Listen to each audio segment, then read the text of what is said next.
Vous qui avez un examen particulier à passer ces temps-ci, vous êtes un élève en classe d'examen ou bien un étudiant ou je ne sais quoi, et vous avez un examen ou bien un concours à passer dans les jours à venir. J'ai un message très important à vous passer. J'aimerais vous dire que l'examen, vous devez le gagner avant de vous présenter dans la salle d'examen. Si vous ne croyez pas en votre réussite, cela ne sert à rien de vous présenter à l'examen. L'examen, vous aurez sûrement des surprises. Ne paniquez surtout pas. Sachez que tout ce qui se trouve sur cette épreuve, vous avez déjà entendu parler de ça. En tout cas, même si c'est une fois passant, vous en avez déjà entendu parler de ça. Donc, calmez-vous, prenez votre respiration. Même si vous vous confrontez à un sujet que vous ne maîtrisez pas, dont vous semblez indifférent là-dessus, ne paniquez surtout pas. Si vous paniquez, oui, c'est fini pour vous. Si je me rappelle bien, lorsque moi je préparais mon bac, dans la classe pour la philosophie, moi, il y avait bûché au moins 10 sujets comme ça avant de me présenter à l'examen. Au moins 5 chapitres comme ça. Si ça vient, en tout cas, je vais écrire jusqu'à la fin. J'ai bûché des sujets anal, corrigés.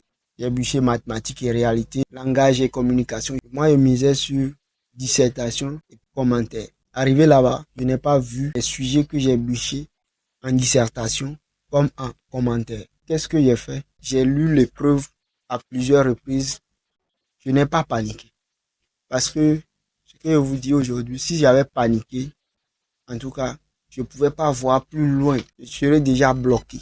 Donc, je ne sais pas, il y avait une confiance qui résidait en moi parce que j'ai beaucoup bossé. Si c'est étudié seulement, j'avais beaucoup bossé parce que jusqu'au point où moi, je me suis dit que j'allais sortir très bien.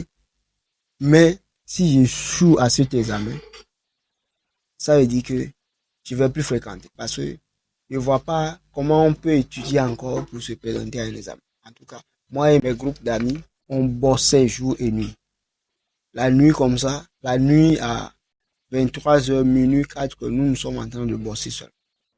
On se douche à 4h, puis on se repose un peu. À 6h, on prend notre sac, on s'en va aller. Vraiment, on était à fond dedans. Donc, il n'y avait pas possibilité d'échouer. En tout cas, dans ma tête, je ne peux pas échouer. Donc, c'est ce qui faisait que j'ai gagné même à l'examen avant de me présenter à l'examen, comme je vous disais. Donc, quand j'ai vu l'épreuve maintenant, je n'ai rien vu de ce que j'avais bûché. Alors, j'ai lu l'épreuve, j'ai lu. Et les réponses, arrivaient un moment, quand j'ai lu à plusieurs reprises, les réponses me venaient comme ça. Et c'était les trucs que j'ai vus en classe de troisième. Voilà, ce sont les environnements, différents environnements, forêt ou bien les sachets, les trucs comme ça. C'était un sujet, bon, je m'en souviens plus, mais c'était un truc comme ça. Je n'avais pas fait ça.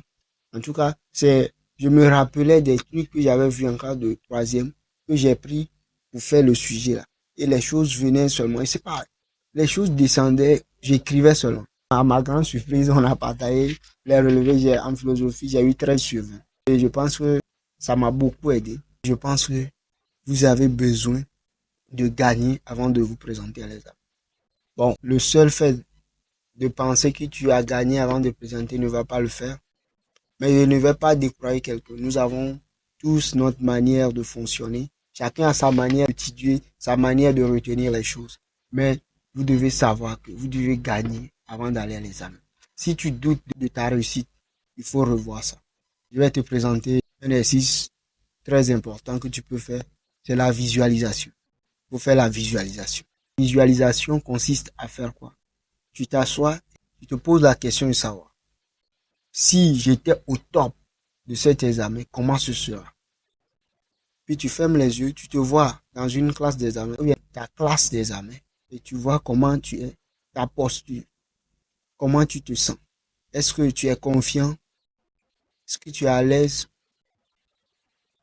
Est-ce que tu as cette mentalité de gagnant ou bien de gagnante face à cette composition pour relever les faits? Il ne faut pas essayer de te mentir. Même si ce n'est pas une personne assez confiante que ça, il faut le relever. Maintenant, tu vas travailler sur ça. Tu peux formuler des phrases positives. J'ai réussi à mon examen. Je suis un gagnant. Je gagne à tous les coups. Il faut formuler les phrases jusqu'à ce que mentalement tu te sens calé. C'est très important. C'est la première des choses. Et une fois présenté à l'examen, sois tranquille, sois serein. Et les choses vont passer. correctement, dans les bonnes conditions, tu auras ton examen. Toi qui suis cette vidéo, je t'invite à t'abonner à cette chaîne, à partager cette vidéo avec quelqu'un aussi pour l'aider à construire cette mentalité gagnante. Je tiens à préciser que vous venez d'écouter la voix de votre coach Sojedo. Et sur ce, je vous dis à très bientôt dans une nouvelle vidéo. God bless. Ciao.